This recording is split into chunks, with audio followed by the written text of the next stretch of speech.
Parsi, Christian, Muslim ಹೀಗೆ ಹಲವಾರು ಧರ್ಮಗಳಿದಾವೆ. ಬಹುತ್ವದ ಭಾರತ ಇದೆ. ಈ ಎಲ್ಲಾ ಜಾತಿಯ ಎಲ್ಲಾ ಧರ್ಮದ ಹೆಣ್ಣು ಮಕ್ಕಳು ಪ್ರತಿಯೊಂದು ಧರ್ಮದಲ್ಲಿ, ಇವತ್ತು ಹಿಂದೂ ಧರ್ಮದಲ್ಲಿ ಹೆಣ್ಣು ಮಕ್ಕಳಿಗೆ ಏನಪ್ಪ ಆದ್ಯತೆ ಇತ್ತು? ಹೆಣ್ಣು ಮಕ್ಕಳು ಮಕ್ಕಳ ಮಾತ್ರ ಹಿಡಿಬೇಕು, ಹೆಣ್ಣು ಮಕ್ಕಳು ಗಂಡಸರನ್ನ ಸುಖ ಖುಷಿ ಪಡಿಸ್ಬೇಕು, ಹೆಣ್ಣು ಮಕ್ಕಳು ಮನೆಗೆ ಒಳ್ಳೆ ಅಡಿಗೆ ಮಾಡಿಕೊಡ್ಬೇಕು, ಹೆಣ್ಣು ಮಕ್ಕಳು ಮನೆಯನ್ನ ಸ್ವಚ್ಛವಾಗಿಡಬೇಕು. ಇದನ್ನು ಹೊರತುಪಡಿಸಿದ್ರೆ ಹೆಣ್ಣು ಮಕ್ಕಳಿಗೆ ಯಾವುದೇ ರೀತಿಯ ಅವಕಾಶಗಳಿರಲಿಲ್ಲ, ಯಾವುದೇ ರೀತಿಯ ಅವಕಾಶಗಳಿರಲಿಲ್ಲ. ಇತಿಹಾಸದ ಪುಟದಲ್ಲಿ ತೆಗೆದು ನೋಡ್ರಿ ನೀವು, ಸಮಾನತೆ ಸಿಕ್ಕಿದ್ದು ಲಕ್ಷಾಂತರ ಜನ ಹೆಣ್ಣು ಮಕ್ಕಳನ್ನ ಸೂಳೆಯರನ್ನ ಶರಣೆಯನ್ನಾಗಿ ಮಾಡಿದ್ದು ಬಸವಣ್ಣನವರನ್ನ ಹೊರತುಪಡಿಸಿದ್ರೆ ಎಲ್ಲಾ ಮಹಿಳೆಯರಿಗೆ ಸರ್ವತಾ ಸ್ವತಂತ್ರ ಶಿಕ್ಷಣದ ಹಕ್ಕು, ನೌಕರಿ ಹಕ್ಕು, ಉದ್ಯೋಗದ ಹಕ್ಕು, ಬಂಗಾರ ಬೆಳೆ ತೊಡುವಂತ ಹಕ್ಕು, ಗಂಡ ಸತ್ತ ಮೇಲೆ ಮರು ವಿವಾಹ ಆಗುವಂತ ಹಕ್ಕು, ನಿಮ್ಮ ಏನು ಆಸ್ತಿಗಳು, ನಿಮ್ಮ ಅಪ್ಪನ ಆಸ್ತಿಯಲ್ಲಿ ಗಂಡಿಗೆ ಸಿಗ್ತದಲ್ಲ ಅದರಷ್ಟೇ ಹಕ್ಕು ನಿಮಗೂ ಸಿಗಬೇಕನ್ನುವಂತ ಕಾಯ್ದೆಯನ್ನ ಹಿಂದೂ ಕೋಡ್ವಿಲ್ ಮೂಲಕ ತಂದವರು ಡಾಕ್ಟರ್ ಬಾಬಾ ಸಾಹೇಬ್ ಅಂಬೇಡ್ಕರ್. ಇದು ನೀವು ಮರೀಬಾರ್ದು ಯಾವುದೇ ಕಾರಣ. ಇದು ಕೇವಲ ಅಸ್ಪೃಶ್ಯ ಸಮಾಜದವರಿಲ್ಲ, ಅಸ್ಪೃಶ್ಯ ಸಮಾಜದವರು ಮೈ ಮೇಲೆ ಹಾಕೋಕ್ ಬಿಟ್ಟಿರಲಿಲ್ಲ. ಅವ್ರ ಆಸ್ತಿ ಇರ್ತದ, ಅವಾಗ ಆಸ್ತಿ ಇಲ್ಲ. ಬಾಬಾ ಸಾಹೇಬ್ ಹಿಂದೂ ಕೋಡ್ಗಳನ್ನು ಕೊಡ್ತಾ ಇದ್ರು. ಭಾರತ ದೇಶದ ಪ್ರಥಮ ಲಾ ಮಿನಿಸ್ಟರ್ ಆಗಿ, ಕಾನೂನು ಮಂತ್ರಿಯಾಗಿ ಯಾವಾಗ ಹಿಂದೂ ಕೋಡ್ ಬಿಲ್ ಅನ್ನ ಜಾರಿ ಮಾಡ್ತಾರೆ, ಬಾಬಾ ಸಾಹೇಬರು ಜಾರಿ ಮಾಡ್ಬೇಕಂತೇಳಿ ಒಂದು ಸಿದ್ಧತೆ ಮಾಡಿ ಕೊಡ್ತಾರ. ಇದೇ ಕಾಂಗ್ರೆಸ್ ಸರ್ಕಾರ ಅವತ್ತು ಮೀನಾಮೇಷ ಆಗ್ತದ. ಇದೇ ಹಿಂದೂ ಸಮಾಜದ ಬಹಳ ದೊಡ್ಡ ಸ್ವಾಮೀಜಿಗಳು ಇದೇ ಮುಂಬೈನ ಶಿವಾಜಿ ಪಾರ್ಕ್ ಮೈದಾನದಲ್ಲಿ ಬಂದು ಲಕ್ಷ ಜನರನ್ನ ಸೇರಿಸ್ತಾರೆ ಬಾಬಾ ಸಾಹೇಬ್ ಅಂಬೇಡ್ಕರ್ ವಿರುದ್ಧ ಹೋರಾಟ ಮಾಡಿ. ಬಾಬಾ ಸಾಹೇಬ್ ಅಂಬೇಡ್ಕರ್ ನಮ್ಮ ಹಿಂದೂ ಧರ್ಮದ ಮೂರು ಬೇರುಗಳಿಗೆ ಕಡ್ಲಿ ಪೆಟ್ಟು ಹಾಕ್ತಾ ಇದ್ದಾರ. ಯಾವ ಹೆಣ್ಣು ಮಗಳನ್ನ ಮನೆ ಬಿಟ್ಟು ಹೊರಗಡೆ ಬರಬೇಡ ಅಂತ ಹೇಳಿದ್ವಿ, ಅಂತ ಹೆಣ್ಣು ಮಗಳನ್ನ ಪುರುಷ ಪ್ರಧಾನ ರಾಷ್ಟ್ರದಲ್ಲಿ ಪುರುಷನ ಸಮಾನಾರ್ಥಕವಾಗಿ ನಿಲ್ಲಿಸ್ತಾ ಇದ್ದಾರೆ ಅಂಬೇಡ್ಕರ್ ಅಂತ ಹೇಳ್ತಾರ. ಆದ್ರೆ ಬಾಬಾ ಸಾಹೇಬ್ ಅಂಬೇಡ್ಕರ್ ಯಾರಿಗೆ ದೇಶದಿಂದ ಬ್ಯಾರಿಸ್ಟರ್ ಪದವಿ ಪಡೆದು ಲೆಕ್ಕವಿಲ್ಲದಷ್ಟು ಪದವಿಗಳನ್ನ, ಡಿಗ್ರಿಗಳನ್ನ, ಅಧ್ಯಯನಗಳನ್ನ, ಡಾಕ್ಟರೇಟ್ಗಳನ್ನ ಪಡೆದಿರುವಂತ ಬಾಬಾ ಸಾಹೇಬ್ ಅಂಬೇಡ್ಕರ್ ಮನೆಯಲ್ಲಿ ಕೂತ್ಕೊಂಡು ತಮ್ಮ ರಾಜೀನಾಮೆಯನ್ನು ಬರೀತಾರೆ. ನೋಡ್ರಿ, ನನ್ನ ಸಂಪುಟದಲ್ಲಿ ನನ್ನ ಮಾತಿಗೆ ಅಥವಾ ನಾನು ಯಾವುದೋ ಒಂದು ವರದಿಯನ್ನ ರೆಡಿ ಮಾಡಿಸಿದ್ದೀನಿ, ಈ ವರದಿಯನ್ನ ಚರ್ಚೆ ಮಾಡದೆ, ಇದ್ರ ಬಗ್ಗೆ ಹಿಂದೂ ಮುಂದೆ ಆಲೋಚನೆ ಮಾಡದೆ ನೀವು ತಿರಸ್ಕಾರ ಮಾಡ್ತೀರಂದ್ರೆ ಈ ಒಂದು ನನ್ನ ಕಾನೂನು ಮಂತ್ರಿ ಪದವಿಯಲ್ಲಿ ನಾನು ಮುಂದುವರೆಯಂಗಿಲ್ಲ ಅಂತ ಹೇಳಿ ರಾಜೀನಾಮೆ ರವಾನೆ ಮಾಡ್ತಾರೆ ಬಾಬಾ ಸಾಹೇಬ್. ಅವತ್ತು ಬಾಬಾ ಸಾಹೇಬರ ರಾಜೀನಾಮೆ ಇಂಥ ಮಹಾನ್ ವ್ಯಕ್ತಿ, ಮಹಾನ್ ಮಾನವತಾವಾದಿ, ವಿದೇಶದಲ್ಲಿ ವ್ಯಾಸಂಗ ಮಾಡಿ ಬಂದವರು, ಹಲವಾರು ಪುಸ್ತಕಗಳನ್ನ ಬರೆದವರು, ಹಲವಾರು ಸಂಸ್ಥೆಗಳಿಗೆ, ದೊಡ್ಡ ದೊಡ್ಡ ಸರ್ಕಾರಿ ಸಂಸ್ಥೆಗಳಿಗೆ ಬಾಬಾ ಸಾಹೇಬರು ಪ್ರಿನ್ಸಿಪಾಲ್ ಆಗಿರ್ತಾರ. ಆ ದೊಡ್ಡ ಮುಖ್ಯ ಒಂದು ಹುದ್ದೆಗಳನ್ನ ಬಾಬಾ ಸಾಹೇಬರ ಎಲ್ಲವನ್ನ ಅನುಭವಿಸಿ ಬಂದಿರ್ತಕ್ಕಂಥ ಅನುಭವ ಇರುವಂತ ಬಾಬಾ ಸಾಹೇಬರು ಇವತ್ತು ಈ ಸಚಿವ ಸಂಪುಟದಲ್ಲಿ ಇಲ್ಲ ಅಂದ್ರೆ ಪರಿಸ್ಥಿತಿ ಏನಾಗುತ್ತೆ ಅಂತ ಅವಲೋಕನ ಮಾಡಿ ಅನಿವಾರ್ಯವಾಗಿ ಹಿಂದೂ ಕೋಡ್ ಬಿಲ್ ಅನ್ನ ಜಾರಿ ಮಾಡ್ತಾರ. ಯಾವ ಸಮಾಜ ಇವತ್ತು ಹಿಂದೂ ಕೋಡ್ ಬಿಲ್ ಅನ್ನ ಬೇಡ ಅಂತ ಇದ್ರು, ಅದೇ ಸಮಾಜದ, ಬ್ರಾಹ್ಮಣ ಸಮಾಜದ ಇಂದಿರಾ ಗಾಂಧಿಯವರು ಈ ದೇಶದ ಅತ್ಯುನ್ನತ ಹುದ್ದೆಯಾಗಿರ್ತಕ್ಕಂಥ ಪ್ರಧಾನಮಂತ್ರಿ ಹುದ್ದೆಗಿರ್ತಾರ. ಇದಕ್ಕೆ ಕಾರಣ ಡಾಕ್ಟರ್ ಬಾಬಾ ಸಾಹೇಬ್ ಅಂಬೇಡ್ಕರ್. ಮನವರಿಕೆ ಮಾಡಿಕೊಂಡಿದ್ದಾರೆ. ಇವತ್ತು ಮಾಯಾವತಿ ಅಂತವ್ರು, ಇವತ್ತು ಜಯಲಲಿತಾ ಅಂತವ್ರು, ಇವತ್ತು ಅನೇಕ ಮಹಿಳಾ ಮಣಿಗಳು ನೋಡ್ತೀವಿ ನಾವು. ಕರ್ನಾಟಕ ರಾಜ್ಯದಲ್ಲಿ ಅನೇಕ ಮಹಿಳೆಯರು ಇದ್ದಾರೆ. ಉಮಾಶ್ರೀ ಅಂತವ್ರು ಇದ್ದಾರೆ, ಲಕ್ಷ್ಮೀ ಹೆಬ್ಬಾಳ್ಕರ್ ಅಂತವ್ರು ಇದ್ದಾರೆ. ಬೇರೆ ಬೇರೆ ಬೇರೆ ಅನೇಕ ಮಹಿಳಾ ಮಣಿಗಳು, ನಮ್ಮ ಅಕ್ಕ ತಂಗಿಯರು, ನಮ್ಮ ತಾಯಂದ್ರು ಇವತ್ತು ಏನಾದ್ರು ನೀವು ಇವತ್ತು ಮಂತ್ರಿ ಸ್ಥಾನವನ್ನ ಪಡೆದಿದ್ದೀರಿ ಅಂದ್ರೆ ಅದಕ್ಕೆ ಕಾರಣ ಬಾಬಾ ಸಾಹೇಬ್ ಅಂಬೇಡ್ಕರ್ ಅವರ ಹಿಂದೂ ಕೋಡ್ ಬಿಲ್. ಅವರು ತ್ಯಾಗದ ಪ್ರತಿಫಲವಾಗಿ ನಿಮಗೆ ಸಿಕ್ಕ ಅವಕಾಶಗಳು. ನಿಮ್ಮ ಧರ್ಮ ಕೊಡ್ಲಿಲ್ಲ, ನಿಮ್ಮ ದೇವರುಗಳು ಕೊಡ್ಲಿಲ್ಲ, ನಿಮ್ಮ ಬಗ್ಗೆ ಯಾರು ಹೋರಾಟನೆ ಮಾಡೋರಿರ್ಲಿಲ್ಲ. ಇವತ್ತು ಯಾವುದೇ ವೇದಿಕೆಗೆ ಹೋಗ್ರಿ ನೀವು, ಆ ವೇದಿಕೆಯ ಮೇಲೆ ಹೆಣ್ಮಕ್ಳು ಕಾಣಿಸ್ತಾರೆ ಅಂದ್ರೆ ಅದಕ್ಕೆ ನಮ್ಮ ತಂದೆ ಕೊಟ್ಟಿರ್ತಕ್ಕಂಥ ಬಾಬಾ ಸಾಹೇಬ್ ಅಂಬೇಡ್ಕರ್ ಅವರ ಕೊಡುಗೆ. ಆ ಮಟ್ಟಿನ ಅನೇಕ ಹೋರಾಟಗಳನ್ನ ಬಾಬಾ ಸಾಹೇಬ್ ಮಾಡ್ತಾ ಹೋಗ್ತಾರೆ, ನೋವನ್ನ ನೋಡ್ತಾರೆ. ಈ ಸಮಾಜ ಸುಧಾರಣೆಗೆ ತಮ್ಮ ಅಮೂಲ್ಯವಾಗಿರ್ತಕ್ಕಂಥ 4 ಮಕ್ಕಳನ್ನ ಕಳ್ಕೊತಾರೆ ಬಾಬಾ ಸಾಹೇಬ್. ಯಾರಾದ್ರೂ ತಮ್ಮ ಮಕ್ಕಳನ್ನ ಬಲಿ ಕೊಟ್ಟು ಸಮಾಜ ಸುಧಾರಣೆ ಮಾಡಿದ್ರು ಅಂತಂದ್ರೆ ತಮ್ಮ ಮಕ್ಕಳನ್ನೇ ಕಳ್ಕೊಂಡ್ರು. ಸಣ್ಣ ಸಣ್ಣ ಪುಟ್ಟ ಚಿಕ್ಕ ವಿಷಯಕ್ಕೆ ಬಾಬಾ ಸಾಹೇಬ್ರ ಮಕ್ಕಳಿಗೆ ಜ್ವರ ಬಂದ್ರೆ ಜ್ವರ ನೆತ್ತಿಗೆ ಸಾಯ್ತಾರ. ದವಾಖಾನೆಗೆ ತೋರಿಸುವಷ್ಟು ಪುಸ್ತತ್ತು ಹಣ ಬಾಬಾ ಸಾಹೇಬ್ರ ಹತ್ರ ಇರಂಗಿಲ್ಲ. ಬೂಟು ಸೂಟು ಹಾಕೊಂಡು ದೇಶವನ್ನು ಉದಾಹರಣೆ ಮಾಡಬೇಕಾರೆ ಅವರ ಹೆಂಡತಿ ತ್ಯಾಗಮಯಿ ರಮಾತಾಯಿ ಅಂಬೇಡ್ಕರ್ ಅಂತೀವಿ ನಾವು. ತ್ಯಾಗಮಯಿ ಯಾಕೆ ತ್ಯಾಗಮಯಿ ಅಂದಿ ಅವ್ರಿಗೆ? ಯಾಕೆ ತ್ಯಾಗಮಯಿ ಅಂತ ಕರಿತೀವಿ ಅಂದ್ರ 4 ಮಕ್ಕಳು ಸತ್ರು ಕಣ್ಣೀರ್ ಹಾಕ್ತಾ ಬಾಬಾ ಸಾಹೇಬ್ರು ಹೇಳ್ತಾರೆ, ರಮಾಬಾಯಿ ಅವರು ಈ 4 ಮಕ್ಕಳ ಸತ್ರ ಏನಾದ್ರಿ ಈ ದೇಶ ತುಂಬ ಇರುವಂತ ಅಸ್ಪೃಶ್ಯ ಸಮಾಜದ ಎಲ್ಲಾ ಮಕ್ಕಳು ನಿಮ್ಮ ಮಕ್ಕಳಂದ್ರೆ ಅವರ ಭವಿಷ್ಯಕ್ಕಾಗಿ ನೀವು ಹೋರಾಡಿ ಬಾಬಾ ಸಾಹೇಬ್ರ ಅಂತ ನೈತಿಕವಾದಂತ ಆತ್ಮಸ್ಥೈರ್ಯನ ಬಾಬಾ ಸಾಹೇಬ್ರು ಕೊಡ್ತಾರೆ. ಅವರು ನೋಡಿ ಮೈ ಉಳ್ಳಕ್ಕೆ ಅಂತ ಹೆಣ್ಮಕ್ಳು ಇವತ್ತು ಸಿಗ್ತಾರ. ನಾವು 10 ನಿಮಿಷ ಲೇಟ್ ಆದ್ರೆ ನಮ್ಮ ಹೆಂಡರು ಪ್ರಶ್ನೆ ಮಾಡ್ತಾರೆ, ಎಲ್ಲಿ ಹೋಗಿದ್ರಿ, ಯಾಕೆ ತಡ ಮಾಡಿದ್ರಿ, ಎಲ್ಲಿ ಯಾವಾಗ ಬರ್ತೀರಿ ಅಂತ ಹೇಳಿ. ಆದ್ರೆ ಬಾಬಾ ಸಾಹೇಬರು ಈ ಜೀವನವೇ ತ್ಯಾಗ ಮಾಡಿದ್ರು. ಈ ದೇಶಕ್ಕೆ ಪರಮೋಚ್ಚ ಗ್ರಂಥ ಸಂವಿಧಾನವನ್ನ 2 ವರ್ಷ 11 ತಿಂಗಳು 18 ದಿವಸ ಬಾಬಾ ಸಾಹೇಬರು ಬರೆದು. ನೀವೆಲ್ಲ ಸಂವಿಧಾನ ನೋಡಿ, ಇವತ್ತು ನೋಡಿಲ್ಲ ನಮ್ಮ ಸಮಾಜ ದುರಂತ. ಯಾರ ಮನೆಯಾಗೂ ಸಂವಿಧಾನ ಇಲ್ಲ. ಸಂವಿಧಾನದ ಆರ್ಟಿಕಲ್ಗಳೇನು ಹೇಳ್ತಾ ಗೊತ್ತಿಲ್ಲ, ಸಂವಿಧಾನದ ಯಾವ ಪುಟದಲ್ಲಿ ಏನಿದೆ ಅಂತ ನಿಮ್ಗೆ ಗೊತ್ತಿಲ್ಲ. ಹೆಸರಿಗೆ ಜೈ ಭೀಮ್ ಅಂತ ಹೇಳಿ ಘೋಷಣೆ ಕೂಗ್ತೀವಿ.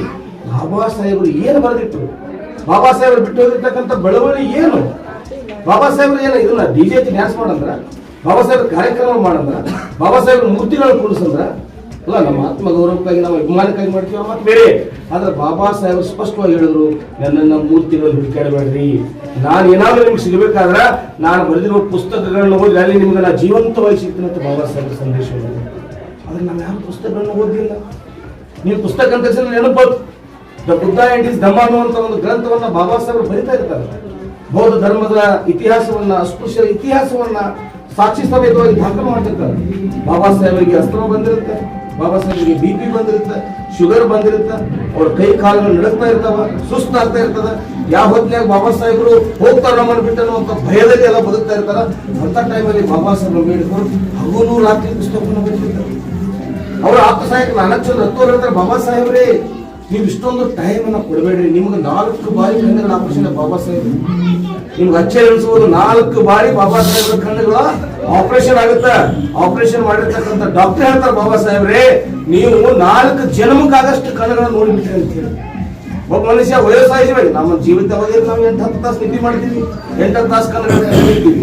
ಆದ್ರೆ ಬಾಬಾ ಸಾಹೇಬ್ 18 ಗಂಟೆ 20 ಗಂಟೆ ಒಂದೊಂದು ಸಂದರ್ಭದಲ್ಲಿ 22, 24, 48 ಗಂಟೆಗಳ ಕಾಲ ಕೆಲಸ ಮಾಡ್ತಾರೆ. ಅಂದ್ರೆ 4 ಜನ್ಮ ಪಡೆದು ಒಬ್ಬ ಮನುಷ್ಯ ತನ್ನ ಕಣ್ಣಿಂದ ಏನೇನು ನೋಡ್ಬೇಕು ಅದನ್ನ ಒಂದೇ ಜನ್ಮದಲ್ಲಿ ಕೇವಲ 60 ವರ್ಷದಲ್ಲಿ ಬಾಬಾ ಸಾಹೇಬ್ ನೋಡುತ್ತಾರೆ. ಆ ಕಾರಣಕ್ಕಾಗಿ 4 ಬಾರಿ ಬಾಬಾ ಸಾಹೇಬ್ ಕಣ್ಣು ಆಪರೇಷನ್ ಆಗುತ್ತೆ, ಅಸ್ತಮಾ ಸೇರುತ್ತೆ. ಹೀಗೆಲ್ಲ ಆಗುವಾಗ 4 ಚಂದ್ರತ್ತು ಅಳ್ತಾ ಬಾಬಾ ಸಾಹೇಬ್ ಕಾಲೇಜ್ ಕೂತ್ಕೊಂಡ್ರೆ, ಬಾಬಾ ಸಾಹೇಬ್ರೆ ನಿಮ್ಮ ಆರೋಗ್ಯ ಹದಗೆಟ್ಟಿದೆ, ನೀವು ಇನ್ನೂ ನಮಗೆ ಬೇಕು, ದಯವಿಟ್ಟು ಹಗಲಿ ರಾತ್ರಿ ಪುಸ್ತಕಗಳನ್ನ ಬರಿಬೇಡ್ರಿ ಅಂತ ಹೇಳಿದಾಗ ಬಾಬಾ ಸಾಹೇಬರು ಆತನ ತಲೆ ಮೇಲೆ ಕೇಳಿಸ್ತಾರೆ, ನೋಡು ಚಂದ್ರತ್ತು ನನಗೆ ನನ್ನ ಆರೋಗ್ಯ ಕೈ ಕೊಟ್ಟಿದೆ ಅಂತ ಗೊತ್ತಿದೆ, ನಾನು ಯಾವ ಊರಿಗೂ ಸುತ್ತಾಡಕ್ ಆಗಲ್ಲ ಅಂತೂ ನನಗೆ ಗೊತ್ತಿದೆ. ಆದ್ರೆ ನಾನು ಏನೆಲ್ಲ ಮೆಸೇಜ್ ನನ್ನ ಸಮಾಜಕ್ಕೆ ಹೇಳಬೇಕಂತಿದ್ದೀನೋ ಅದೆಲ್ಲವನ್ನ ಈ ಪುಸ್ತಕದಲ್ಲಿ ಬರೀತಾ ಇದ್ದೀನಿ ಹಗಲು ರಾತ್ರಿ. ಇಂದಿಲ್ಲ ನಾಳೆ ಪುಸ್ತಕಗಳು ಪ್ರಿಂಟ್ ಆಗ್ತಾವ, ನನ್ನ ಜನರ ಮನೆಗೆ ಪುಸ್ತಕಗಳು ಹೋಗ್ತಾವ, ಅವಾಗ ನನ್ನ ಜನ ಆ ಪುಸ್ತಕಗಳನ್ನು ಓದ್ತಾರ, ನನ್ನ ಆಶೆ ನನ್ನ ಆಕಾಂಕ್ಷೆ ನಿಖರನ್ನು ನೆರವೇರಿಸುವಂತಹ ಧೀಮಂತ ನಾಯಕರವರು ಆಗ್ತಾರೆ ಅನ್ನುವಂತ ಕನಸು ಅವತ್ತು ಬಾಬಾ ಸಾಹೇಬ್ ಅರ್ಥ ಈ ಮಾತನ್ನ ಹೇಳ್ತಾರೆ ಬಾಬಾ ಸಾಹೇಬ್. ಆದ್ರೆ ನಾವೆಲ್ಲಿ ಧೀಮಂತ ನಾಯಕರಾದಿವು, ನಾಯಿಗಳಾದಿವು, ನಾವು ಯಾವ್ದೋ ರಾಜಕಾರಣಿಗಳ ಮನೆ ಕಾಯುವಂತ ನಾಯಿಗಳಾದ್ವಿ. ಅಂಬೇಡ್ಕರ್ ಸಾಹೇಬರ ಪುಸ್ತಕಗಳನ್ನ ನಾವು ಓದೇ ಇಲ್ಲ, ಅವ್ರು ಬಿಟ್ಟು ಹೋಗಿರ್ತಕ್ಕಂಥ ಬಡವಳಿ ಏನಂತ ನಮ್ಗೆ ಗೊತ್ತೇ ಇಲ್ಲ. ಕೆಲವೊಂದಿಷ್ಟು ಜನ ಓದಿರ್ಬೋದು, ಅವ್ರ ಸಮಾಜಕ್ಕೆ ಹೇಳುವಂತ ಧೈರ್ಯ ಮಾಡಲಿಲ್ಲ, ಅವರಲ್ಲೇ ಸತ್ತು ಹೋಯ್ತು, ಅವ್ರ ಅಧ್ಯಯನಶೀಲತೆ ಸತ್ತೋಯ್ತು. ಕೆಲವೊಬ್ರು ಧೈರ್ಯ ಮಾಡಿ ಪುಸ್ತಕಗಳನ್ನ ಪಬ್ಲಿಷ್ ಮಾಡಿದ್ರು, ಅಂಬೇಡ್ಕರ್ ಓದಲಾರಂತ ಸಮಾಜ ಅವ್ರ ಪುಸ್ತಕಗಳನ್ನ ಓದಲಿಕ್ಕೆ ಸಾಧ್ಯ ಇಲ್ಲ. ಇದೆಲ್ಲ ಹಲವಾರು ಸಮಸ್ಯೆಗಳಿದ್ದಾವ. ನಾನು ಮೇಲ್ ಪಾಯಿಂಟ್ ಹೇಳೋದು ಮರೆತೆ, 2 ವರ್ಷ 11 ತಿಂಗಳು 18 ದಿನ ಏನು ಬಾಬಾ ಸಾಹೇಬ್ ಅಂಬೇಡ್ಕರ್ ಅವರು ಸಂವಿಧಾನವನ್ನ ಬರೀತಾರಲ್ಲ, ಅದೇ ಸಂದರ್ಭದಲ್ಲಿ ಅವರ 10 ವರ್ಷದ ಆಯುಷ್ ಕಡಿಮೆ ಆಗ್ತದೆ. ಆ ಸಂದರ್ಭದಲ್ಲಿ ಬಾಬಾ ಸಾಹೇಬ್ 18-20 ಗಂಟೆಗಳ ಕಾಲ 3 ವರ್ಷ 2 ವರ್ಷ 11 ತಿಂಗಳು 18 ದಿನ ಅಂದ್ರೆ 3 ವರ್ಷ ಅವರು ಸಂವಿಧಾನದ ಮೇಲೆ ಕರಡು ಏನೋ ಸಂವಿಧಾನದ ಮೇಲೆ ಕೆಲಸ ಮಾಡಿದ ಪರಿಣಾಮವಾಗಿ ಅವರಿಗೆ 10 ವರ್ಷ ಆಯುಷ್ ಕಡಿಮೆ ಆಗಿಬಿಡ್ತಾರೆ. ಅವರಿಗೆ ಅವತ್ತು ಆ ಸಂದರ್ಭದಲ್ಲಿ ಸಕ್ಕರೆ ಕಾಯಿಲೆ ಬರ್ತದೆ, ಆ ಸಂದರ್ಭದಲ್ಲಿ ಅಸ್ತಮಾ ಬರ್ತದೆ, ಆ ಸಂದರ್ಭದಲ್ಲಿ ಏನೆಲ್ಲ ಕಾಯಿಲೆಗಳನ್ನೆಲ್ಲ ಅಟ್ಯಾಕ್ ಮಾಡ್ತಾರೆ ಬಾಬಾ ಸಾಹೇಬ್. ಸೊ ಅಷ್ಟೆಲ್ಲ ಕಷ್ಟಪಟ್ಟು ಈ ದೇಶಕ್ಕೆ ಬಾಬಾ ಸಾಹೇಬ್ ಸಂವಿಧಾನವನ್ನು ಕೊಟ್ಟರು. ಇವತ್ತು ನಮ್ಮ ಸಮಾಜ ಸಂವಿಧಾನವನ್ನ ನಾವು ನೋಡ್ತಾ ಇದ್ದೀವ, ಸಂವಿಧಾನವನ್ನು ನೋಡಿದ್ದೀವ. ಇದೆಂತ ದುರಂತ ಇದು.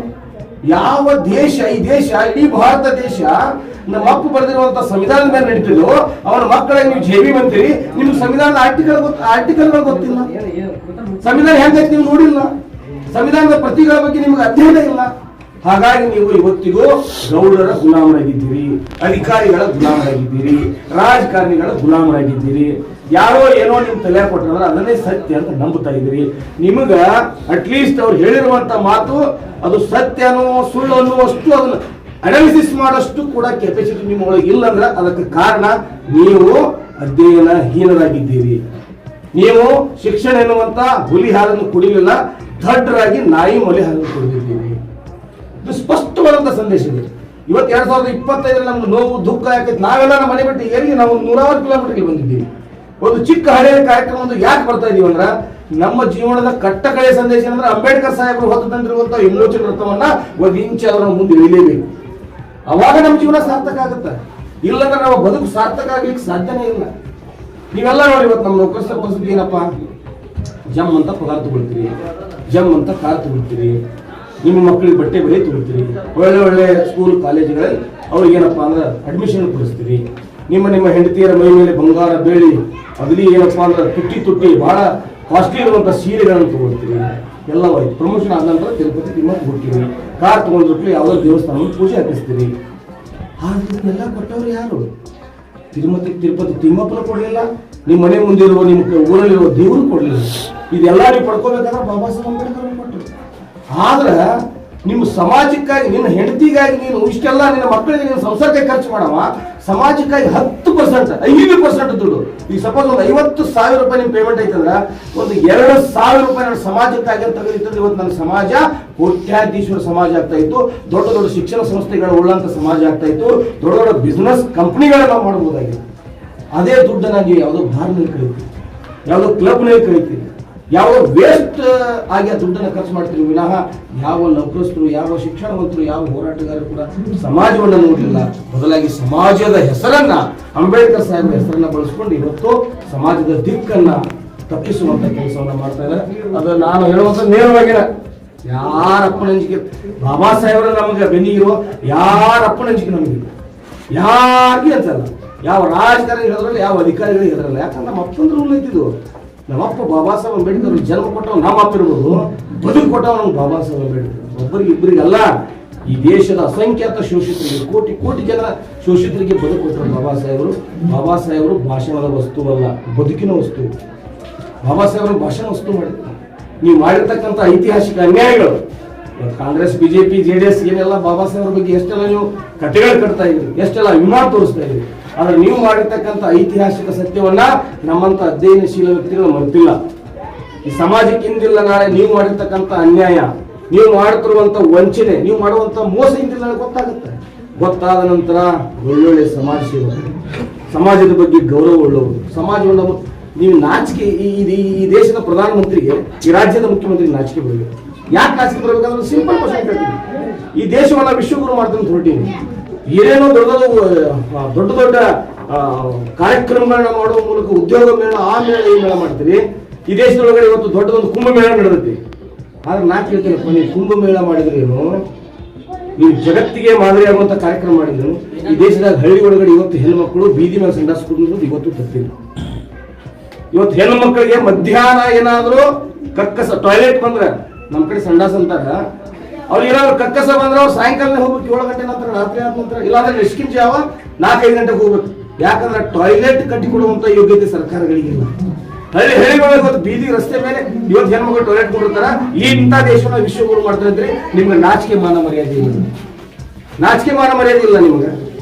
ಏನ ಬುರುಡೆ ಬಿಡ್ತೀರಿ, ಏನು ಮಾಡ್ತೀರಿ, ಎಷ್ಟು ನೀವು ಅನ್ಯಾಯ. ಈ ಸಮಾಜವನ್ನ ಸುಧಾರಣೆ ಮಾಡ್ಬೇಕಾಗಿದ್ದು ನಿಮ್ ಕರ್ತವ್ಯ.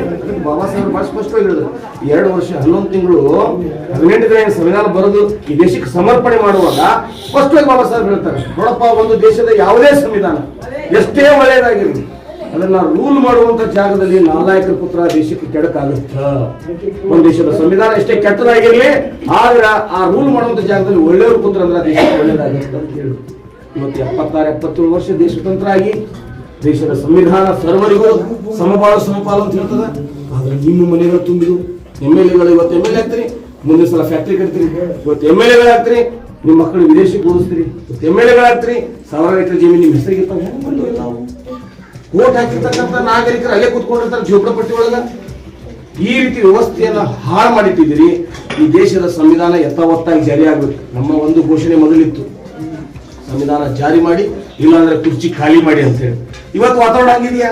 ಸಂವಿಧಾನ ರಕ್ಷಿಸಿ, ಸಂವಿಧಾನ ಬಚಾವೋ ಆಂದೋಲನ, ಸಂವಿಧಾನದ ಮೂಲಿಮೆಗಳಿಗೆ ಪಡ್ಲೆ ಪೆಟ್ಟು ಹಾಕುವಂತ ನಾಲಾಯಕ ರಾಜಕಾರಣಿಗಳಾಗಿಬಿಟ್ಟಾರೆ. ದೇಶದ ಸಂವಿಧಾನವನ್ನು ಅಳಿವಿನ ಹಂಚಿಗೆ ತಗೊಂಡು ಹೋಗುವಂತ ಪರಿಸ್ಥಿತಿ ನಿರ್ಮಾಣ ಆದಾಗ ಇವತ್ತು ನಮ್ಮ ಘೋಷಣೆಗಳು ಹೆಂಗಿವೆ ಅಂದ್ರೆ ಸಂವಿಧಾನವನ್ನ ಉಳಿಸಿ, ದೇಶವನ್ನ ಉಳಿಸಿ. ನೋಡಿ, ಯಥಾವತ್ತಾಗಿ ನಾವು 20 ವರ್ಷದಿಂದ ಹೋರಾಟ ಮಾಡ್ತಿದ್ದೀವಿ, ಯಥಾವತ್ತಾಗಿ ಸಂವಿಧಾನವನ್ನ ಜಾರಿ ಮಾಡಿದ್ದು ಘೋಷಣೆ ಕೂಗ್ತಾ ಇದೀವಿ. ಇವತ್ತು ಸಂವಿಧಾನವನ್ನ ರಕ್ಷಣೆ ಮಾಡುವಂತದ್ದಿದೆ. ಹಂಗಾಗಿ ದೇಶದ GDP ಕುಸಿದಿದೆ, ದೇಶದಲ್ಲಿರುವಂತಹ ಆರ್ಥಿಕ ವ್ಯವಸ್ಥೆ ಹಾಳಾಗಿದೆ, ಜಾತಿ ವ್ಯವಸ್ಥೆ ತೀವ್ರಗತಿಯಲ್ಲಿ ಸಾಗಿದೆ. ಅಷ್ಟಾದರೂ ದೈವತ್ವ, ಇನ್ನೊಂದು ಅಂಧಕಾರ, ಮೂಢನಂಬಿಕೆಯಲ್ಲಿ ನಾವೆಲ್ಲ ಜನ ಮುಳುಗಿದ್ದಾರೆ. ಹಾಗಾಗಿ ಆಗಬಾರ್ದು. ಬಾಬಾ ಸಾಹೇಬರನ್ನ ನಾನು ಹೇಳಿದ್ನಲ್ಲ, ಭಾಷಣದ ವಸ್ತು ಅಲ್ಲ, ಬದುಕಿನ ವಸ್ತು ಇದ್ದಾರೆ. ಅವ್ರನ್ನ ಒಂದಿಷ್ಟಾದರೂ ಅಧ್ಯಯನ ಮಾಡ್ಕೊಡ್ರಿ. ಅವರ ಹೋರಾಟ, ಅವರ ತ್ಯಾಗ, ಅವ್ರು ಮಾಡಿರುವಂಥ ಸಾಧನೆ ಇವತ್ತು ಜಗತ್ತೇ ಅವರನ್ನ ಮೆಚ್ಚಿರುವಾಗ ನಾವು ಭಾರತ ರತ್ನ ಕೊಡಬೇಕಾದ್ರೆ ಅವರು ಮರಣಾನಂತರ ಕೊಟ್ಟಿದ್ರು. ಈ ದೇಶದ ನಾನು ಏನು ಬೆಡಿ ಸ್ಟೂಪಿಡ್ ರಾಜಕಾರಣಿ, ಅವ್ರಿಗೆ ಭಾರತ ರತ್ನ ಕೊಡಬೇಕಾದ್ರೆ 30 ಅವರು ಮರಣಾನಂತರ ಕೊಟ್ಟಿದ್ರಿ. ಆದ್ರೆ ಅವರಿಗೆ ಈ ಜಗತ್ತು ಕೊಟ್ಟಿದ್ದೇನು ಗೊತ್ತಿನ ಬಿರುದು ವಿಶ್ವರತ್ನ ಬಾಬಾ ಸಾಹೇಬ್ ಅಂಬೇಡ್ಕರ್ ಅಂತ ಕರೆದ್ರು. ಜಗತ್ತಿಗೆ ಜ್ಞಾನದ ಸಂಕೇತ ಬಾಬಾ ಸಾಹೇಬ್ ಅಂಬೇಡ್ಕರ್ ಅಂತ ಕರೆದ್ರು. ನೀವು ಬಾಬಾ ಸಾಹೇಬ್ ಜಾತಿ ಹುಡುಕಿಡ್ತೀರಿ, ಅಂಬೇಡ್ಕರ್ ಮಹಾರ್ ಜಾತಿಯವರಂತೆ, ಅಂಬೇಡ್ಕರ್ ಕೆಳಗಿನ ಜಾತಿಯವರಂತೆ. ಯಾಕೆ ಬೇಕು ನಿಮಗೆ ಈ ಜಾತಿ? ಮತ್ತೆ ಇನ್ನೊಂದು ಬಹಳ ಸ್ಪಷ್ಟವಾಗಿ ನಾನು ಅಲ್ಲೆಲ್ಲೇ ಫೇಸ್ಬುಕ್ ಅಲ್ಲಿ ಕೇಳ್ತಿರ್ತೀನಿ, ಮೀಸಲಾತಿ ಯಾರಿಗಿಲ್ಲ? ಈ ದೇಶದಲ್ಲಿರುವಂತ 6800 ಜಾತಿ ಮೀಸಲಾತಿ ಇದೆ. ಯಾವತ್ತು ಹಂದಿ ತಿನ್ಲಿಲ್ಲ, ದನ ತಿನ್ಲಿಲ್ಲ, ಊರ್ ಹೊರಗಡೆ ಬೀಳಿಲ್ಲ, ಜೀತ ಮಾಡಲಿಲ್ಲ, ಹೊಡಿಸ್ಕೊಳ್ಳಿಲ್ಲ, ರಕ್ತ ಸುರಿಸಿಲ್ಲ, ಉಪವಾಸ ಬೀಳಿಲ್ಲ. ಎಲ್ಲವೂ ಸರ್ವತಾ ತಮ್ಮ ಜೀವನದಲ್ಲಿ ಸುಖಭೋಗವನ್ನು ಅನುಭವಿಸಿರ್ತಕ್ಕಂಥ ಬ್ರಾಹ್ಮಣ ಸಮುದಾಯ 10% ಮೀಸಲಾತಿಯನ್ನ ಮೊನ್ನೆ ತಾನೇ ಪಡ್ಕೊಂಡ್ರಲ್ಲಪ್ಪ. ನೀವು ಯಾವ ಹೋರಾಟ ಮಾಡಿದ್ರಿ?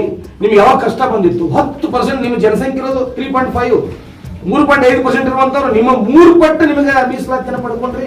ಬಾಯಿ ಹೇಳ್ತೀರಿ ದಲಿತ ಮೀಸಲಾತಿ ತಗೊಂಡ್ರೆ ನಮಗೆ ಸಿಗೋದು 18%. ಅದರಲ್ಲಿ ಎಸ್ಸಿ ಅವರಿಗೆ 15, ST ಅವರಿಗೆ 3, 18%. ನಮ್ಮ ಜನಸಂಖ್ಯೆ ಭಾರತ ದೇಶದಲ್ಲಿ 27% ದಲಿತರದು. ನಮ್ಮ ಕೊಡೋದು 18%. ನಾವು ಜನಸಂಖ್ಯೆಗಿಂತಲೂ ಎಷ್ಟು ಕಡಿಮೆ ಕೊಡ್ತೀವಿ. ಆದ್ರೆ ನಿಮ್ಮ ಜನಸಂಖ್ಯೆಗಿಂತ 3 ಪಟ್ಟು ತಗೊಂಡ್ರಲ್ಲಪ್ಪ. ಯಾಕೆ ಜನರ ಮಧ್ಯೆ ಬೆಂಕಿ ಹಚ್ತೀರಿ? ಯಾಕೆ ಜನರ ದಿಕ್ಕನ್ನು ತಪ್ಪಿಸ್ತೀರಿ? ನಮಗಿಂತಲೂ ಹೆಚ್ಚು ಮೀಸಲಾತಿ ಈ ದೇಶದಲ್ಲಿ OBC ಜನಾಂಗಕ್ಕಿದೆ, ಬ್ರಾಹ್ಮಣರಿಗಿದೆ, ಲಿಂಗಾಯತರಿಗಿದೆ, ತಡ್ವಿಯವರಿಗಿದೆ, ಮುಸಲ್ಮಾನರಿಗಿದೆ, ಎಲ್ಲರಿಗೂ ಮೀಸಲಾತಿ. ಆದ್ರೂ ಅಂಬೇಡ್ಕರ್ ದಲಿತರಿಗೆ ಮಾತ್ರ ಮಾಡಿದ್ರು. ದಲಿತರನ್ನ ನಿಮ್ಗೆ ಏನಾದ್ರು ಡೌಟ್ ಇದ್ರೆ ನಾವು ಪದೇ ಹೇಳ್ತಿರ್ತೀವಿ, ಸಂವಿಧಾನವನ್ನು ತೆಗೆದು ನೋಡ್ರಿ, ಸಂವಿಧಾನದ ಆರ್ಟಿಕಲ್ಗಳನ್ನು ತೆಗೆದು ನೋಡ್ರಿ. ಯಾರಿಗೆ ಮೀಸಲಾತಿ ಕೊಡ್ರಿ? ನಿಮಗೂ ಎಲ್ಲ ಮೀಸಲಾತಿ ಕೊಡ್ರಿ. ಈ ದೇಶದ ಬಡವರಿಗೆ, ಈ ದೇಶದ ನಿರ್ಗತಿಕರಿಗೆ, ಈ ದೇಶದ ಎಲ್ಲಾ ಜಾತಿಗಳಿಗೆ ಮೀಸಲಾತಿ ಕೊಟ್ಟರು ಬಾಬಾ ಸಾಹೇಬರು. ಜಾತಿಗಳನ್ನ ಪಾಲನೆ ಪೋಷಣೆ ಮಾಡಕ್ಕಲ್ಲ, ಆ ಯಾವ ಜಾತಿ ಆಧಾರದ ಮೇಲೆ ಅವರು ಸಾವಿರಾರು ವರ್ಷಗಳಿಂದ ಶೋಷಣೆ ಮಾಡಿದ್ರಲ್ಲ, ಆ ಶೋಷಣೆ ನಿವಾರಣೆ ಆಗ್ಬೇಕಂತೇಳಿ ಬಾಬಾ ಸಾಹೇಬರು ಕೊಟ್ಟಿದ್ದು ಮೀಸಲಾತಿ. ಅದೇ ದಿಕ್ಕ ತಪ್ಪಿಸುವಂತ ಕೆಲಸ ಇತ್ತೀಚೆಗೆ ನೋಡ್ತಾ ಇದೀವಿ. ಬಹಳ ದೊಡ್ಡ ಕ್ರಿಮಿನಲ್ ಬುದ್ಧಿಯನ್ನು ಉಳಿಸ್ತಾ ಇದ್ದೀರಿ ನೀವೆಲ್ಲ. ಅದು ಯಾವ್ದು ಅನೇಕ ಚಾನೆಲ್ಗಳನ್ನ ಮಾಡ್ಕೊಂಡು ಕಾಂಗ್ರೆಸ್ನವರು ಅಂಬೇಡ್ಕರ್ ಅವರಿಗೆ ಅನ್ಯಾಯ ಮಾಡಿದ್ರು, BJP ಅವರು ಹಂಗ ಮಾಡಿದ್ರು, JDS ನವರು ಹಿಂಗ್ ಮಾಡಿ. ನಾವು ಯಾವ ರಾಜಕೀಯ ಗುಲಾಮಗಳ ರಾಜಕೀಯ ವಕ್ತಾರರಲ್ಲ. ಸ್ಪಷ್ಟವಾಗಿ ಹೇಳ್ತೀನಿ, ಈ ದೇಶದಲ್ಲಿ ಬ್ರಾಹ್ಮಣವಾದ ಮತ್ತು ಏನು ಮನುವಾದ ಇದೆಯಲ್ಲ, ಈ ಬ್ರಾಹ್ಮಣಿಸಮ್ ಅಂಡ್ ಬುದ್ಧಿಸಮ್ ಎರಡೇ ಇರೋದು ವಿಷಯ. ಈ ದೇಶದ ನಿಜವಾದ ಇತಿಹಾಸ ಏನಂದ್ರೆ ಬ್ರಾಹ್ಮಣಿಸಮ್ ಮತ್ತು ಬುದ್ಧಿಸಮ್ ನಡೆದಿರುವಂತಹ ಘನಘೋರವಾದ ಯುದ್ಧವೇ ಈ ದೇಶದ ಚರಿತ್ರೆ. ಈ ದೇಶದಲ್ಲಿ ಪಾಟೀಲರು, ಗೌಡರು, ಕುಲಕರ್ಣಿ ಅವರು ಯಾವ ಪಕ್ಷದಲ್ಲಿದ್ದೀರಿ? ನೀವೆಲ್ಲ ನಮ್ಮ ವೈರಿಗಳೇ. ನೀವು ಯಾವುದೇ ಪಕ್ಷದಾಗಿರಿ, ಅಂದಿನಿಂದ ಇಂದಿನವರೆಗೂ ನಮ್ಮನ್ನು ನೀವು ಗುಲಾಮರನ್ನ ಮಾಡ್ಕೊತ ಬಂದಿರಿ. ಇವತ್ತಿಗೂ ನಮ್ಮ ಗುಲಾಮರೇ ನೀವು ಗೌಡ್ರೆ. ಬಾಬಾ ಸಾಹೇಬ್ ಸಂವಿಧಾನ ಪಾಠ ಬಳಿ ಹೇಳಿದ್ರಪ್ಪ, ನಿಮ್ಮಲ್ಲಿರುವಂತಹ ಬೇಡಿಯನ್ನ ಇವತ್ತು ಕಳಿಸಿದ್ದೇನೆ. ಈ ದೇಶಕ್ಕೆ ಸ್ವತಂತ್ರ ಬಂದ ಬಳಿಕ ಈ ದೇಶದಲ್ಲಿರುವಂತಹ ಗೌಡ, ಕುಲಕರ್ಣಿ, ಜಮೀನುದಾರನಿಗೂ ಒಂದೇ ಓಟು. ಒಬ್ಬ ಸಾಮಾನ್ಯ ಭಿಕ್ಷುಕನಿದ್ರು, ಮನೆ ಇಲ್ಲದವನಿದ್ರು, ಅವನಿಗೆ 18 ವರ್ಷ 21 ವರ್ಷ ತುಂಬಿದ ಅವನಿಗೂ ಒಂದೇ ಓಟು. ಇವತ್ತು ನೀನು ಕೋಟ್ಯಾಧೀಶ್ವರ ಇದ್ರು ಆ ಸಾರ್ವಜನಿಕ ಹೋಟೆಲ್ ನಲ್ಲಿ ನೀನು ಊಟ ಮಾಡಬಹುದು, ಚಹಾ ಕುಡಿಬಹುದು. ನೀನು ಭಿಕ್ಷಾಪತಿ ಇದ್ರು ನೀನು ಆ ಹೋಟೆಲ್ ನಲ್ಲಿ, ಸಾರ್ವಜನಿಕ ಸ್ಥಳಗಳಲ್ಲಿ ಎಲ್ಲರಿಗೂ ಸಮಾನತೆ, ಕಾನೂನಿನ ಮುಂದೆ ಎಲ್ಲರಿಗೂ ಸಮಾನತೆ, ವೋಟ್ ಹಾಕುವಾಗ ಎಲ್ಲರಿಗೂ ಸಮಾನತೆ. ಆದ್ರೂ ಯಾಕೆ ಗೌಡಿಗೆ ಇವತ್ತು ಜೀವಂತ ಇದೆ? ಜಮೀನುಗಾರಿಕೆ ಯಾಕೆ ಇವತ್ತಿಗೆ ಜೀವಂತ ಇದೆ? ಕೋರ್ಟ್ ಕಚೇರಿಗಳು ಯಾಕೆ ಬರಬೇಕಾಗಿತ್ತು? ಊರ್ ಗೌರವ ಮಾತು ಕೇಳ ಇವತ್ತು ನಮ್ಮ ನ್ಯಾಯಗಳನ್ನ ಇತ್ಯರ್ಥ ಮಾಡಬೇಕಾಗಿದ್ರೆ ಕೋರ್ಟ್ ಕಚೇರಿಗಳು ಯಾಕೆ ಬೇಕಾಗಿತ್ತು? ನಮ್ಗೆ ಅದನ್ನ ಪಾಲನೆ ಪೋಷಣೆ ಮಾಡಕತ್ತವ್ರು ಯಾರು? ಹಾಗಾಗಿ ಮಾತಾಡ್ಕೊತ ಹೋದ್ರೆ ಇನ್ನೂ ಬಹಳಷ್ಟು ವಿಚಾರಗಳದಾವ. ಬಹುಶಃ ನಿಮ್ಮ ಚಾನಲ್ ನಲ್ಲಿ ಎಷ್ಟು ನಿಮಿಷ ಅಂತ ನನಗೆ ಗೊತ್ತಿಲ್ಲ. ಇನ್ನೂ ಮಾತಾಡಿದ್ರೆ ಮಾತಾಡ್ತೀನಿ. ಆದ್ರೆ ಮತ್ತೆ ಯಾವುದು ಅದಕ್ಕ ಇವತ್ತು ಭೀಮಾ ಕೊರೆಗಾಮ ಒಂದು ವಿಜಯೋತ್ಸವ ಐತಿ, 207ನೇ ವಿಜಯೋತ್ಸವ ಐತಿ. ಅದು ನಾನು ಅಲ್ಲೇ ವೇದಿಕೆ ಮೇಲೆ ಅನೇಕ ವಿಚಾರಗಳನ್ನ ಹೇಳಾವಿದ್ದೀನಿ. ಇಷ್ಟು ಮಾತ್ರ ಒಂದು ಮಾತಿಗೆ ಹೇಳ್ತೀನಿ ನಾನು. ಭೀಮಾ ಕೊರೆಗಾಮ ಅಂತದ್ದು ಭಾರತ ದೇಶದ ಚರಿತ್ರೆಯಲ್ಲಿ ಹುಡುಕಿದ್ರು ಸಿಗಂಗಿಲ್ಲ. ಯಾಕಂದ್ರೆ ಅವತ್ತು ಬರೆಯೋರು ಯಾರಿದ್ರಂದ್ರೆ ಮನುವಾದಿ ಬ್ರಾಹ್ಮಣರಿದ್ರು. ಭಾರತ ದೇಶದಲ್ಲಿ 1818ರಲ್ಲಿ ನಡೆದಿರ್ತಕ್ಕಂಥ ಐತಿಹಾಸಿಕ ಗೆಲುವು ಇದು. ಭೂಮಿಗಾಗಿ ನಡೆದಿರೋದಲ್ಲ, ಹೆಣ್ಣಿಗಾಗಿ ನಡೆದಿರೋದಲ್ಲ, ಬಂಗಾರಕ್ಕಾಗಿ ನಡೆದಿರೋದಲ್ಲ, ಯಾವುದೋ ಒಂದು ಕಟ್ಟಡಕ್ಕೆ ಸಾಮ್ರಾಜ್ಯವನ್ನು ವಶಪಡಿಸಿಕೊಳ್ಳಿಕ್ಕೆ ನಡೆದಿರುವಂತಹ ಯುದ್ಧ ಅಲ್ಲ ಇದು. ಇದು ಆತ್ಮಗೌರವಕ್ಕಾಗಿ, ಸ್ವಾಭಿಮಾನಕ್ಕಾಗಿ ನಡೆದಿರ್ತಕ್ಕಂಥ ಯುದ್ಧ. ಸ್ವಾಭಿಮಾನಕ್ಕಾಗಿ, ಆತ್ಮಗೌರವಕ್ಕಾಗಿ ನಡೆದಿರ್ತಕ್ಕಂಥ ಈ ಯುದ್ಧದ ಇತಿಹಾಸವನ್ನ ಭಾರತ ದೇಶದಲ್ಲಿ ಮುಚ್ಚಿಟ್ಟಿದ್ರು. ಆದ್ರೆ ಅಂಬೇಡ್ಕರ್ ಅವರು ಮುಚ್ಚಿಟ್ಟ ಇತಿಹಾಸವನ್ನ, ಬಚ್ಚಿಟ್ಟ ಇತಿಹಾಸವನ್ನ ಹೆಚ್ಚಿ ತೆಗೆದು ಜನರಿಗೆ ಪ್ರೆಸೆಂಟ್ ಮಾಡಿದ್ರು. ಬಾಬಾ ಸಾಹೇಬ್ ಅಂಬೇಡ್ಕರ್ ಹುಟ್ಟಿಲ್ಲ, ಇದು ಗೊತ್ತಾಗಿರ್ಲಿಲ್ಲ ನಮಗೆ. ಬಾಬಾ ಸಾಹೇಬರು 2ನೇ ಅವಧಿಗೆ ತಮ್ಮ ವಿದ್ಯಾಭ್ಯಾಸವನ್ನು ಪೂರ್ಣಗೊಳ್ಳಲಿಕ್ಕೆ ಯಾವಾಗ ವಿದೇಶಕ್ಕೆ ಹೋಗ್ತಾರೋ, ಆ ವಿದೇಶದ ಸಾರ್ವಜನಿಕ ಗ್ರಂಥಾಲಯದಲ್ಲಿ ಕ್ಯಾಪ್ಟನ್ ಸ್ಟಂಟನ್ ಅವರು, ಅವತ್ತಿನ ಪೂನಾ ಭಾಗದ ಅಧಿಕಾರಿಗಳಿರ್ತಾರೆ, ಅವರು ನಿಯಂತ್ರಣ ಮಾಡ್ತಿರ್ತಾರೆ. ಅವರು ಕ್ಯಾಪ್ಟನ್ ಸ್ಟಂಟನ್ ತಮ್ಮ ಜೀವನ ಆಧಾರಿತ ಒಂದು ಬಯೋಗ್ರಫಿಯನ್ನು ಬರೆದಿರೋ ಒಂದು ಪುಸ್ತಕ ಬರೆದಿರುವಾಗ ಅವರು ದಾಖಲು ಮಾಡಿರ್ತಾರೆ.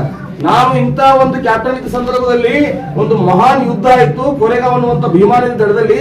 ಅಲ್ಲಿ ಕೇವಲ 500 ಜನ ಮಹಾನ್ ಸೈನಿಕರು 28,000 ಈ ಸೊಕ್ಕಿನ ಜಾತಿವಾದಿ ಬೇಶ್ವೆ ಬ್ರಾಹ್ಮಣರನ್ನ ಗದರಿಕಾಯಿ ಬದರಿಕಾಯಿ ಹೋಳದಂಗೆ ಹೋಳಿ ಹೋಗ್ಬಿಟ್ರು ಅಂತ ಅದರ ದಾಖಲೆ ಇರ್ತದ. ಅದು ಬಾಬಾ ಸಾಹೇಬರು ನಿರ್ಧರಗಾಗಿ ಬಿಡ್ತಾರೆ. ನಾನು ಭಾರತದ ಎಲ್ಲಾ ಪುಸ್ತಕಗಳನ್ನು ಓದಿನಿ, ಒಂದು ಓದಿದ ದಾಖಲೆ ಇಲ್ಲ. ಬ್ರಿಟಿಷರು ನಮ್ಮ ಇತಿಹಾಸವನ್ನ ಬಚ್ಚಿಟ್ಟಿದಾರಪ್ಪ ಅಂತೇಳಿ ಈ ಇಂಡಿಯಾಕ್ಕೆ ಒಂದು ಪುನಾದ ಹತ್ರ ಬಂದು ಕೋರೆಗಾಂವ್ ಹುಡುಕಾಡ್ತಾರ. 7 ಗಂಟೆಗಳಲ್ಲಿ ಆ ಕೋರೆಗಾಂವ್ ವಿಜಯ ಸ್ತಂಭ ಮಾಡಿದ್ರು. ಏನದು ವಿಜಯ ಸ್ತಂಭ? ಅಲ್ಲಿ ವೀರ ಮರಣ ಹೊಂದಿರತಕ್ಕಂಥ ಸುಮಾರು 22ರಿಂದ 40 ಜನ ವೀರ ಯೋಧರು, ಆ ಯುದ್ಧದಲ್ಲಿ ಸತ್ತಿರ್ತಕ್ಕಂಥ, ತೀರಿ ಹೋಗಿರ್ತಕ್ಕಂಥ ನಮ್ಮ ಜನಾಂಗದವರನ್ನ ಒಂದೇ ಕಡೆ ಬ್ರಿಟಿಷರು ಮಣ್ಣು ಮಾಡಿ ಅವರ ಒಂದು ತಡಿ ಅಂತಾರೆ, ನಮ್ಮಲ್ಲಿ ಒಂದು ವೀರ ಕಂಬವನ್ನು ನಿರ್ಮಾಣ ಮಾಡಿರ್ತಾರೆ. ಆ ವೀರ ಕಂಬವೇ ಇವತ್ತು ಭೀಮಾ ಕೋರೆಗಾಂವ್ ವಿಜಯೋತ್ಸವ. ಅದು ಬಾಬಾ ಸಾಹೇಬರು ಹೇಗೆ ತೆಗೆದು ಪ್ರತಿ ವರ್ಷ ಅವ್ರ ಜೀವಂತ ಇರೋವರೆಗೂ ಅದಕ್ಕೊಂದು ಸೆಲ್ಯೂಟ್ ಹೊಡಿತಾ ಇದ್ರು. ಅದಕ್ಕೆ ನಾವು ಸಂದೇಶ ಕೊಡ್ತೀವಿ, ನಿಮ್ಮ ಹೊಸ ವರ್ಷ ಸೆರೆಯಿಂದ, ದಾರುವಿಂದ, ಪಾರ್ಟಿಯಿಂದ, ಕ್ಲಬ್ನಿಂದ, ಡ್ಯಾನ್ಸ್ ಮಾಡೋದು ಪ್ರಾರಂಭ ಆಗಬಾರ್ದು. ಭೀಮಾ ಕೋರೆಗಾಂವ್ಗೆ ಹೋಗಿ 31ನೇ ತಾರೀಕಿಗೆ ರಾತ್ರಿ 12 ಗಂಟೆಗೆ ನಮ್ಮ ವೀರ ಶೂರ ಯೋಧರಿಗೆ ಒಂದು ಶಿಲ್ಪಿ ಮೂಲಕ ನಮ್ಮ ಚರಿತ್ರೆ, ನಮ್ಮ ದಿನಗಳು, ನಮ್ಮ ವರ್ಷ ಪ್ರಾರಂಭ ಆಗಿದೆ. ಆ ಕಾರ್ಯಕ್ರಮಕ್ಕೆ ಬಂದಿದ್ದೀವಿ ನಾವೆಲ್ಲ. ಏನೋ ಒಳ್ಳೆ ಒಂದು ನಮ್ಮ ಪತ್ರಿಕೆ ಏನು ವೆರಿ ಗುಡ್ ಮಾರ್ನಿಂಗ್ ಪತ್ರಿಕೆಗೆ ಒಂದು ಒಳ್ಳೆ ಸಂದರ್ಶನ ಆಯ್ತಂತ ನಾನಂತೂ ಭಾವಿಸ್ತೀನಿ. ಯಾರು ಏನ್ ತಿಳ್ಕೊಂಡ್ರು ಪರವಾಗಿಲ್ಲ. ಸತ್ಯ ಇತಿಹಾಸವನ್ನ ಬಿಚ್ಚಿಡುವುದೇ ನಮ್ಮ ಕೆಲಸ. ಇನ್ನ ಮೇಲೆ ಒಂದು ವಿಶೇಷವಾಗಿರ್ತಕ್ಕಂಥ ಒಂದೇನಪ್ಪಾ ಅಂದ್ರೆ ಒಂದೆರಡು ನಮ್ಮ ಇತಿಹಾಸಕಾರರು ಸಾಹಿತಿಗಳು ಹೇಳಿ ಹೋಗಿರ್ತಕ್ಕಂಥ 2 ಮಾತು. ಒಂದು ನಮ್ಮ ಇದನ್ನೇನಪ್ಪಾ ಅಂದ್ರ ಸೋದರರ ವಧೆಯನ್ನ, ಆದರದ ಕಥೆಯನ್ನ ಆದರಿಸಿ ಕೇಳೋರೆ ಹಾದರಗಿತ್ತಿ ಮಗ ಅಂತ ಹೇಳ್ತಾರೆ ಸರ್. ಸೋದರರ ವಧೆಯನ್ನ, ಆದರದ ಕಥೆಯನ್ನ ಆದರಿಸಿ ಕೇಳೋರೆ ಹಾದರಗಿತ್ತಿ ಮಕ್ಕಳು ಅಂತ ಹೇಳುವಂಥದ್ದು ಒಂದು. ಉಚ್ಚೆಯ ಬಚ್ಚಲಲ್ಲಿ ಹುಟ್ಟಿದೆವು ನಾವೆಲ್ಲ ನೀವೆಲ್ಲ. ಉಚ್ಚೆಯ ಬಚ್ಚಲಲ್ಲಿ ಹುಟ್ಟಿದವರು ನಾವೆಲ್ಲ ನೀವೆಲ್ಲ. ನೀ ಹೆಚ್ಚು ನಾ ಹೆಚ್ಚು ಎಂದವನ ಕಚ್ಚೆ ಬಿಚ್ಚಿ ಮಚ್ಚಿಲೆ ಬಡಿ ಅಂದ ನಮ್ಮ ಅಂಬಿಗರ ಚೌಡಯ್ಯ. 2 ಮಹಿಳೆಯರು ಹೋರಾಟ ಮಾಡಿದ್ದಾರೆ. ಅವರು ಯಾವುದು ಸೋದರರ ವಧೆ ಅಂದ್ರೆ ಯಾವುದು, ಆಧಾರದ ಕಥೆ ಅಂದ್ರೆ ಯಾವುದು, ನೀವು ಅರ್ಥ ಮಾಡ್ಕೊಳ್ಬೇಕು, ಅನುಷ್ಠಾನ ತರಬೇಕಂತ ಹೇಳ್ತಾ ನಾನು 2 ಮಾತು ವಿರಾಮ ಮಾಡ್ತೀನಿ. ಜೈ ಭೀಮ್, ನಮೋ ಬುದ್ಧ.